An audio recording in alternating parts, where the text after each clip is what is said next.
Good afternoon, everyone. Guess what day it is? Worship Wednesday.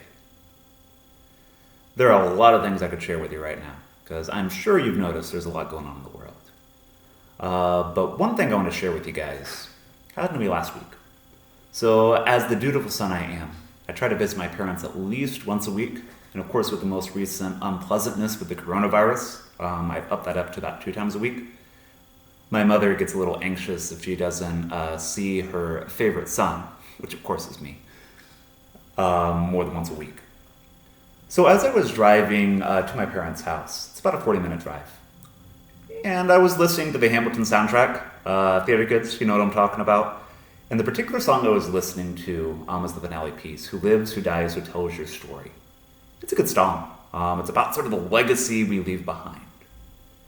But after I sort of listened to that song, was jamming out, sort of singing along, thinking, who's gonna tell my story, all that kind of stuff that good theater makes you think about, I recalled an article I'd read earlier.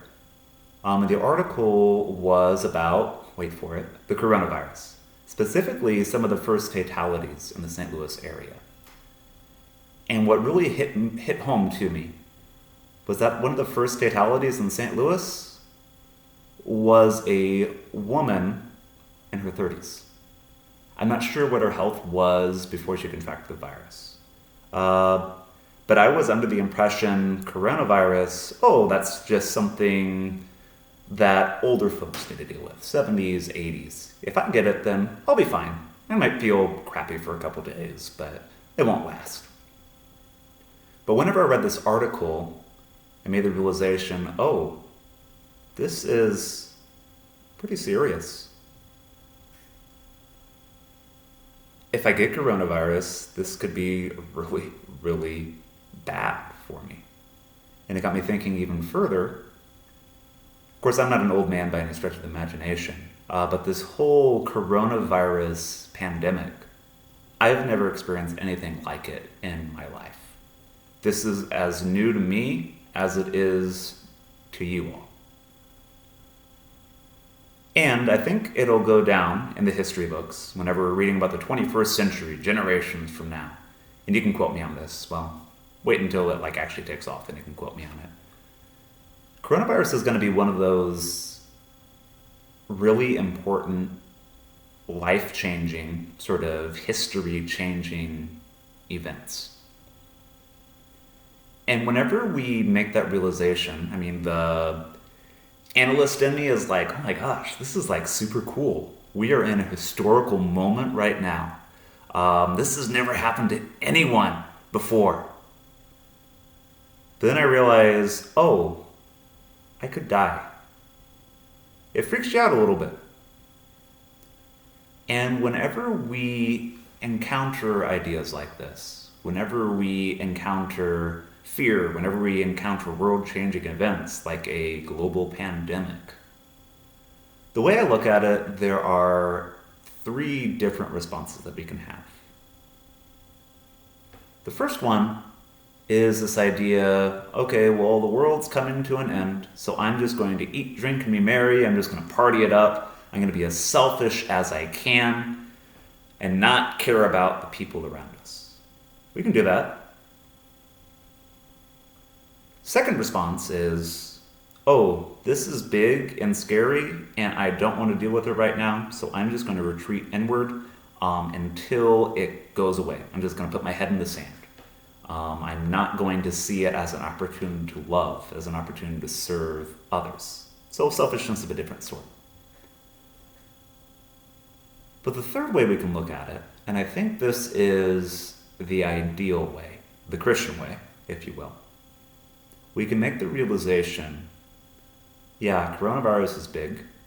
Coronavirus is scary, especially for those in big urban centers like Chicago and New York. And I can't even imagine what the folks in Italy are going through right now. But it's big. It's scary. It changes day by day. We don't know how serious it's going to be. We can make that realization, and then we can make the stand, it's big. It's scary. It's rightfully causing me some anxiety. And that's okay. It's okay to be a little bit anxious. But instead of retreating inward, whether through selfishness, oh, I'm just going to binge Netflix or YouTube for the next month or whatever,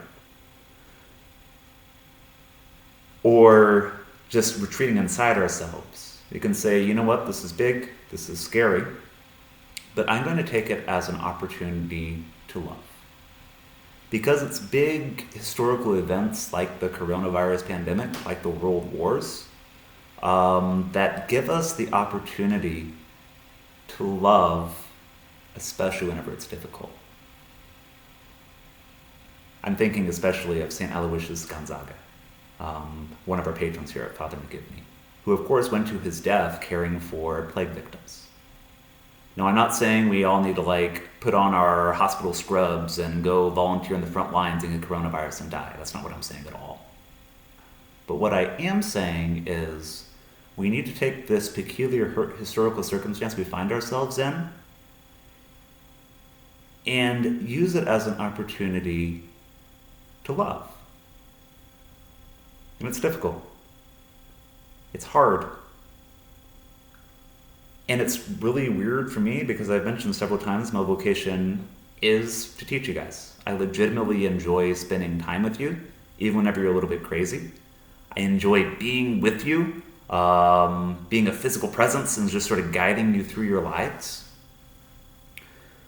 But with this self-imposed Lent that we find ourselves in, this lockdown that we find ourselves in, I'm not able to love you guys in the same way that I'm used to. But that doesn't mean that I'm not called to love because it's hard. So, and I'll close with this. What I want you guys to do, as we find ourselves in this lockdown, I'm not sure how long it's going to last. I honestly don't know. But every day, see if you can take the opportunity to love. That can be something small, like just sitting with one of your siblings and just chatting with them for a little bit, playing with them if you got some younger siblings. Maybe you just want to sit down with one of your parents and just sort of talk, sort of share your anxieties a little bit. Or if you're like me and you love going on long walks, take this opportunity to do that and sort of dedicate that walk or that act of love, sort of consecrate it to God. Because ultimately that's what life's all about. That's what our vocation is as Christians. It's to love others.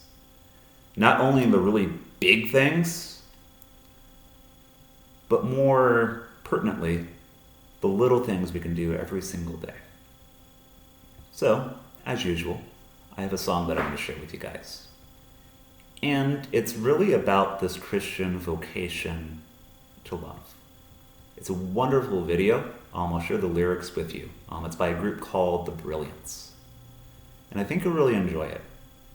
But I want you to take the words, take the lyrics, and apply it to your lives. How can you let others around you in this scary time see the love? So, I really look forward to seeing you all again. It legitimately breaks my heart that I'm unable to see you guys almost every single day and to spend time with you. But, as in all things, God is in control, and He'll work some beauty from this scenario. I love you all. I hope to see you again. Yeah, and that's about it. Talk to you later. Keep being awesome.